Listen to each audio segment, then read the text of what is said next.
He's not our blood. He's not our family. That's what my dad said about my adopted son at Thanksgiving.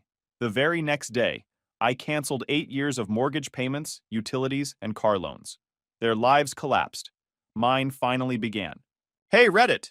My folks always treated me like the family wallet instead of a son. I paid for everything while they acted like I barely existed.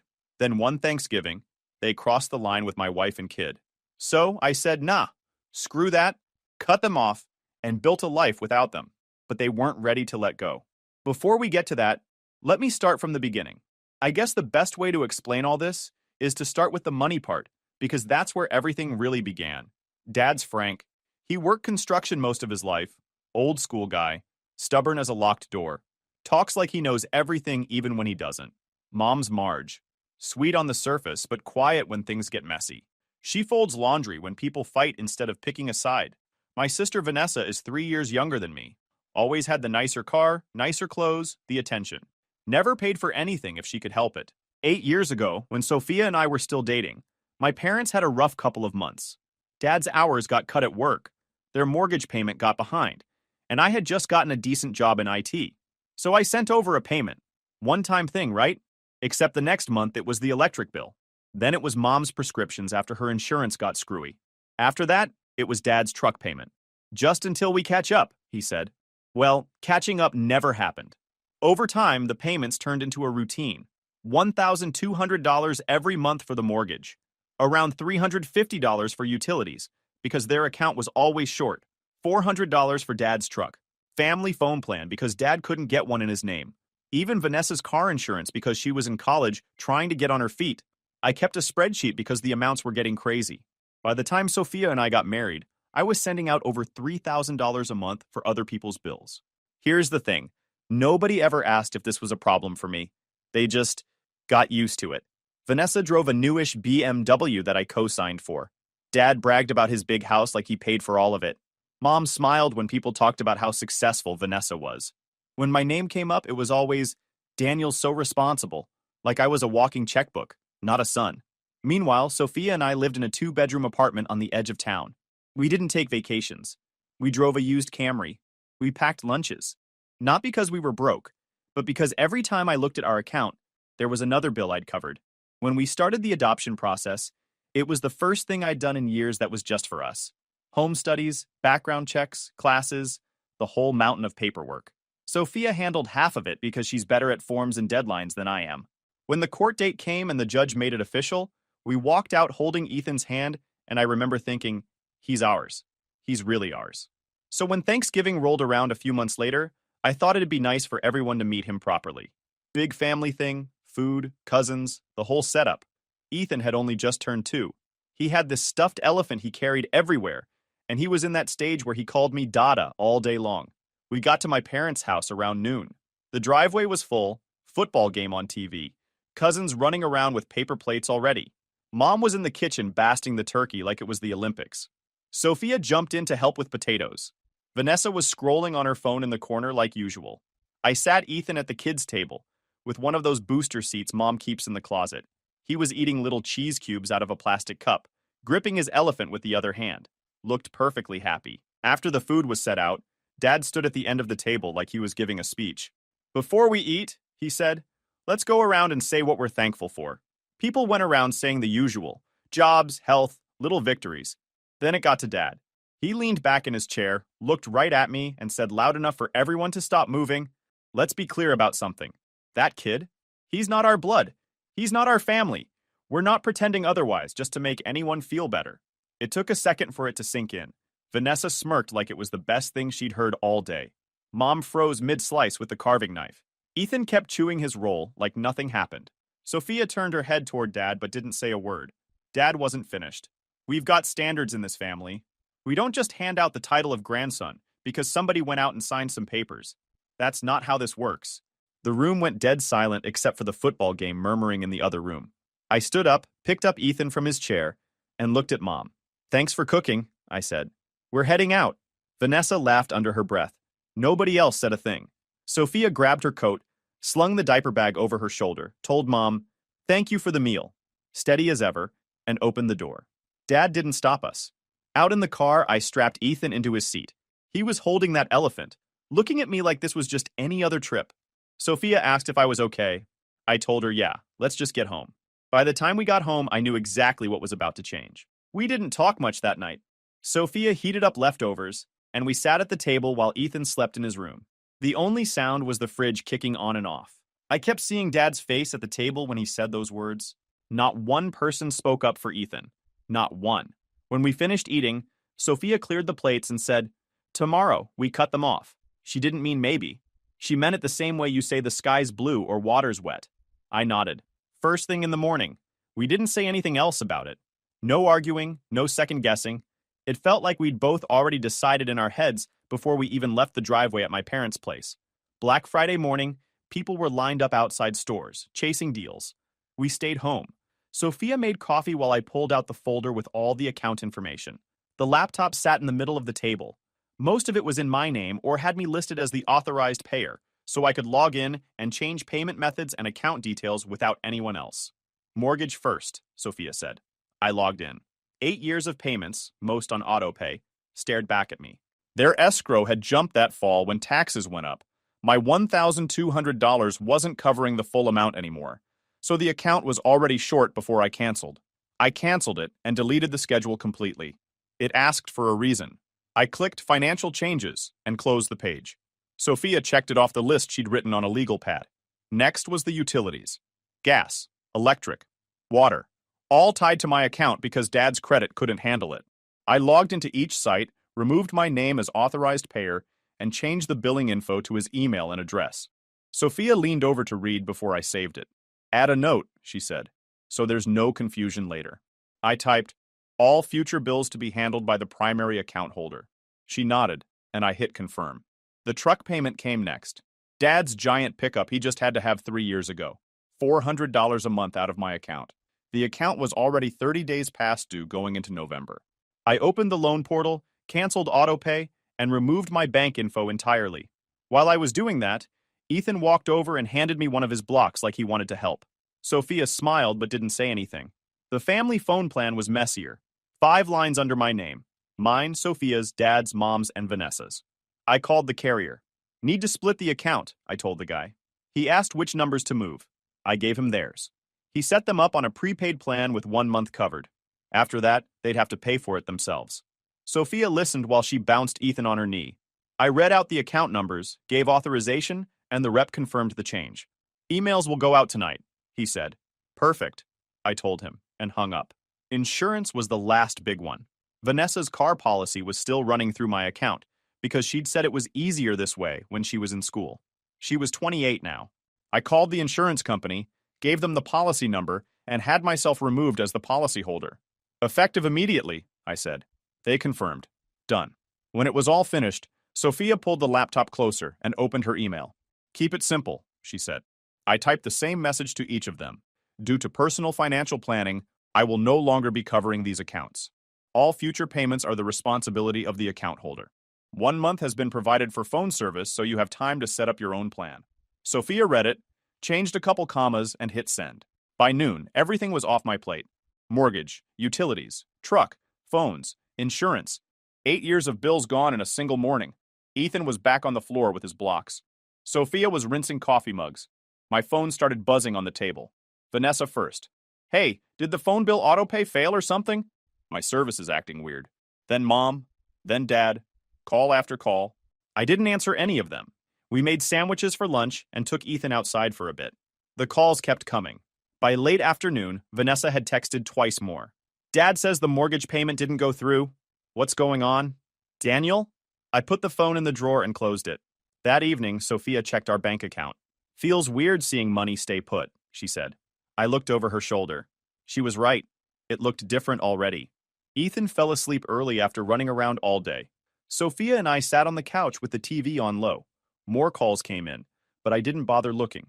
By the time we went to bed, there were 7 missed calls, 3 voicemails, and a handful of texts, all about bills. Not one message about Thanksgiving. Not one word about Ethan. Sunday morning was the same. More calls, more texts. We need to talk about the mortgage. Your father's upset. Call us. We took Ethan to the park instead. Watched him go down the slide 20 times. Got him a Happy Meal on the way home. When we got back, I turned my phone off completely. Soon, I figured, somebody would show up in person. 2 days later at night, we ate simple. Grilled cheese sandwiches, tomato soup. Ethan dipped his sandwich in the soup, then smeared it across his tray like finger paint. Sophia laughed while she cleaned him up.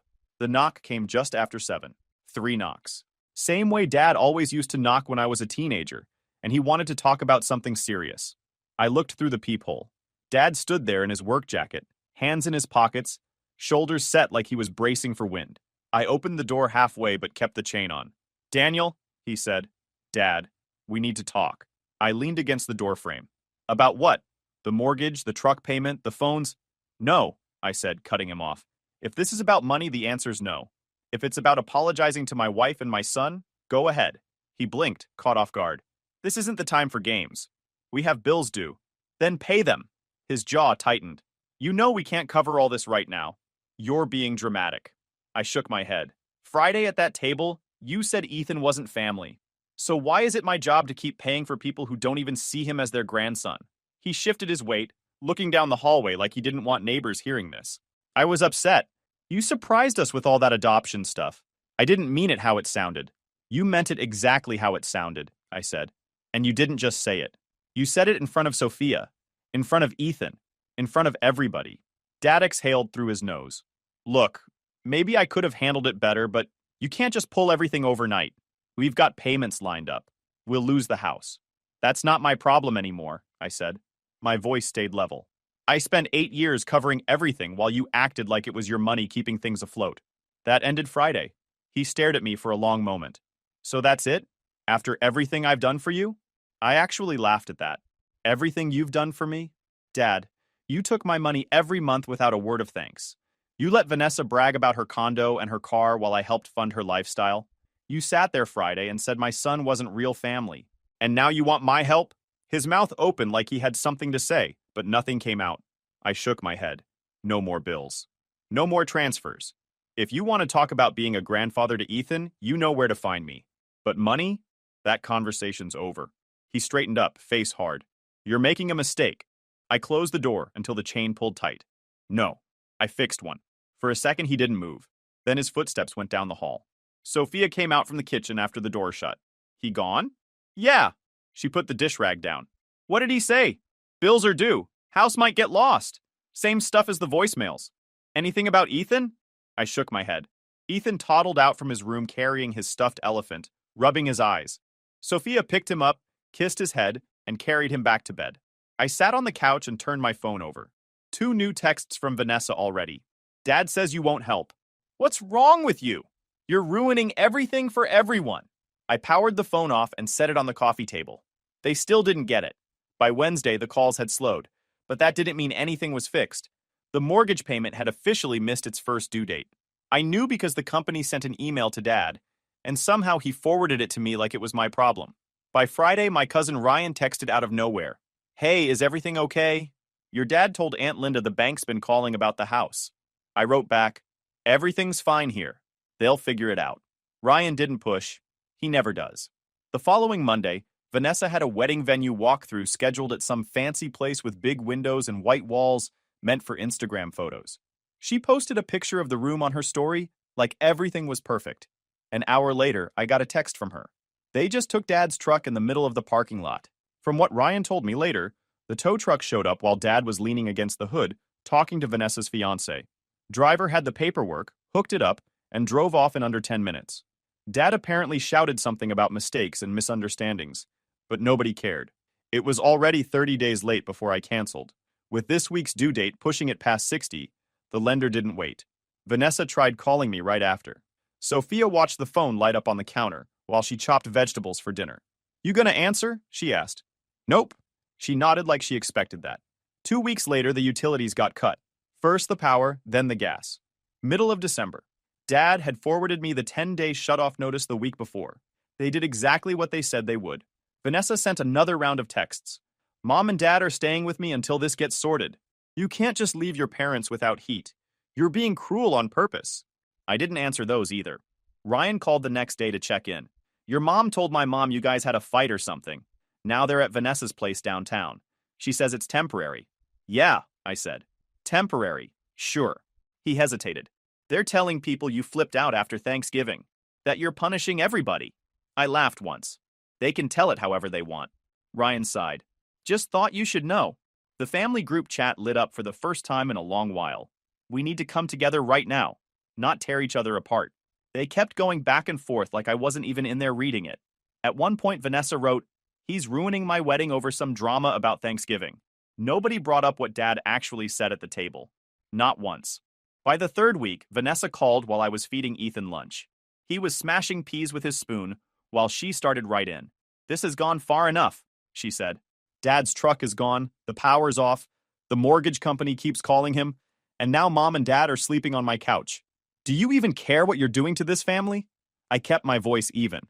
"They told my son he wasn't real family, Vanessa. In front of you. Remember that?" She didn't hesitate. "Dad was upset. You're seriously going to destroy everyone's lives over one bad night?" "Not my lives," I said. "Yours." She huffed into the phone. "You're selfish. You've always been selfish. You think you're better than everyone because you've got some money saved? Congrats. You're heartless." Ethan dropped his spoon on the floor and laughed. I hung up without saying another word.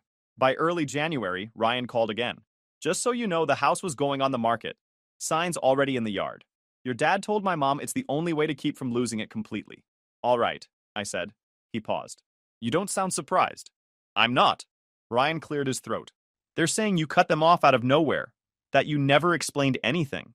"I sent emails," I said. "Yeah, I figured. Just telling you what they're saying."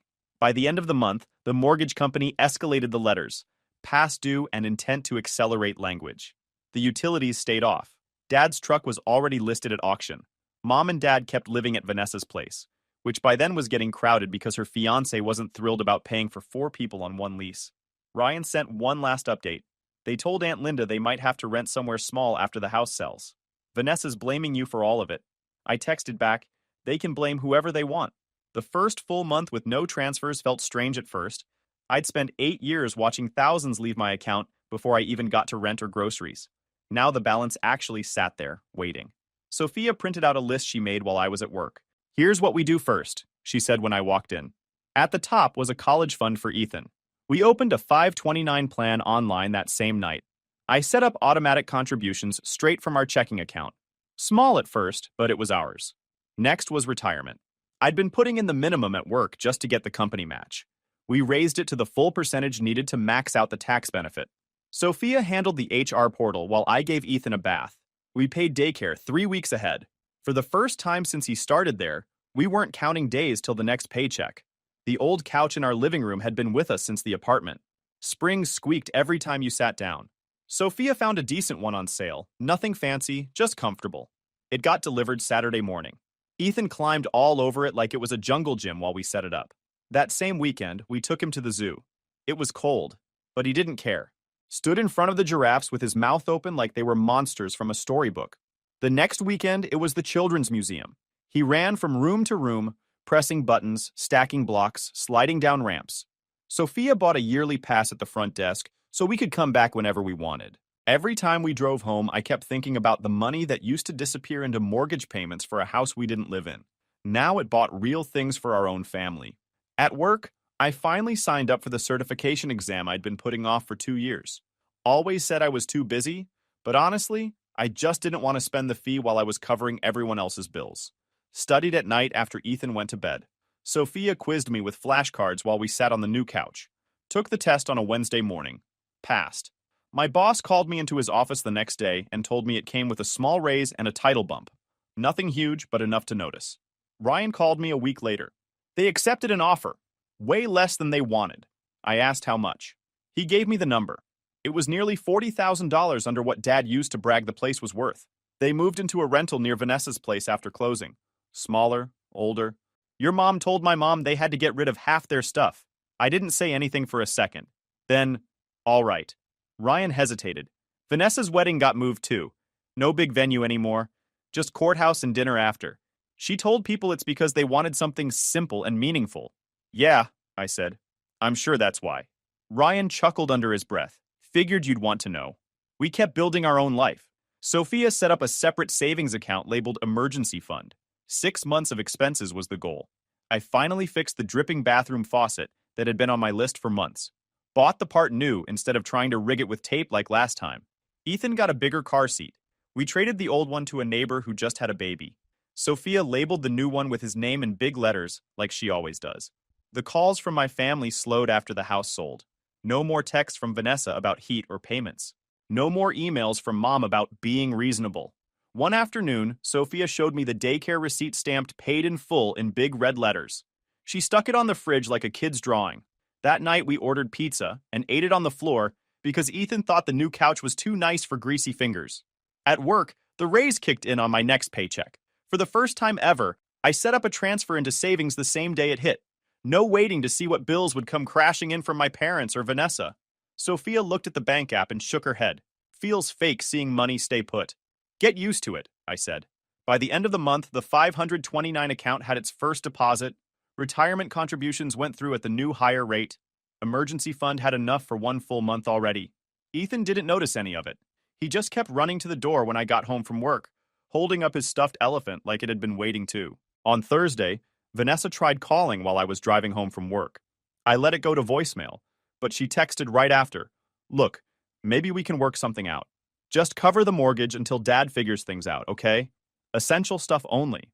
I didn't write back. She called again an hour later. I answered this time, mostly because I was tired of the buzzing. "Daniel," she said, like we'd been in the middle of a normal conversation. "I'm not asking for everything back. Just the big stuff. Mortgage, power, water. Dad's looking for extra work, but it's the holidays. Things are tight." I kept my voice even. "You all made it clear at Thanksgiving how you feel about my family. That hasn't changed." "This isn't about Thanksgiving," she snapped. "This is about keeping Mom and Dad in a house while they get on their feet." "They sold the house," I reminded her. "You know what I mean," she said quickly. "They need time. Be reasonable." I hung up without saying anything else. That night after dinner, I wrote out a draft email. Going forward, any contact with us starts with respect for Sophia and Ethan. Money will not be discussed. We are not your backup plan. I saved it but didn't send it. Figured it was better as my script than something they could argue with. The next weekend on Saturday morning, cold but sunny. We were loading Ethan into the car to take him to the park when a rental black SUV pulled into the lot. Dad got out, slammed the door, and walked straight toward us. Sophia buckled Ethan in while I stood there waiting. "We need to talk," Dad said. "About what?" I asked. He looked tired. "Vanessa says you won't even answer her calls now. Your mother's stressed out. She's barely sleeping. And you? You're sitting here acting like none of this matters." "It matters," I said, "but not the way you think." Dad crossed his arms. "You proved your point. Fine. You're mad about what I said at Thanksgiving. I already told you I didn't mean it the way it came out." "You said exactly what you meant," I told him. "And you said it in front of my wife and my son. You didn't just reject him. You rejected us." He shook his head. "This isn't about that anymore. This is about family helping family. Family helps each other," I said. "But respect comes first. You don't get to insult my wife and kid and then expect me to pay your bills." He looked at the ground for a second, then back at me. "So what? You're just cutting everyone off forever." "I'm done being the safety net," I said. "Years of payments, all while getting treated like I was lucky to be included. That ended the second you said Ethan wasn't family." Dad's jaw worked like he was holding something back. Then he said, "You'll regret this when things really fall apart." I opened the car door. "Things already fell apart. You made sure of that." He stood there for another moment, then turned and walked back to the SUV. Drove off without looking back. Sophia strapped in the diaper bag, shut the trunk, and asked, "You okay?" "Yeah," I said. "We're done being their backup plan." The fallout came fast. 2 days later, Vanessa posted some long paragraph online about loyalty and how money changes people. Ryan sent me a screenshot with a text. "Pretty sure this is about you." I didn't respond. At home, things stayed steady. Sophia taught Ethan how to say thank you when we handed him things. He said it like tanku, but it counted. On Fridays, we got cheap pizza and watched cartoons on the couch. Saturdays, we went to the park or the library for story time. Sophia found a used bike trailer online so we could ride the trails once spring came. The last attempt came from Mom a week later. She showed up at our apartment while Sophia was making lunch. Knocked softly like she used to when I was a kid and didn't want to wake me up for school. She stood in the doorway holding a plastic grocery bag like she wasn't sure why she'd brought it. "We got some of Ethan's favorite crackers," she said quietly. Sophia thanked her but didn't step aside. Mom looked at me. "Can we talk?" "Sure," I said. She glanced toward the kitchen where Sophia was cutting grapes for Ethan. This whole thing's gotten out of control. Your dad's frustrated. Vanessa's upset. We just want things back the way they were. I kept my hands in my pockets. Back the way they were means me paying for everything while getting treated like we don't matter. That's not fair, she said. It's exactly fair, I said. You were there at Thanksgiving. You didn't say a word when Dad said what he said. She didn't meet my eyes. It was awkward. I didn't know what to say. Respect first, I told her. Or there's nothing to talk about. She left without arguing. For the first time in months, I felt like we were finally the ones setting the rules. 1 year later, Thanksgiving looked nothing like it had the year before. We'd moved out of the apartment in April after finding a small 3-bedroom house on the edge of town.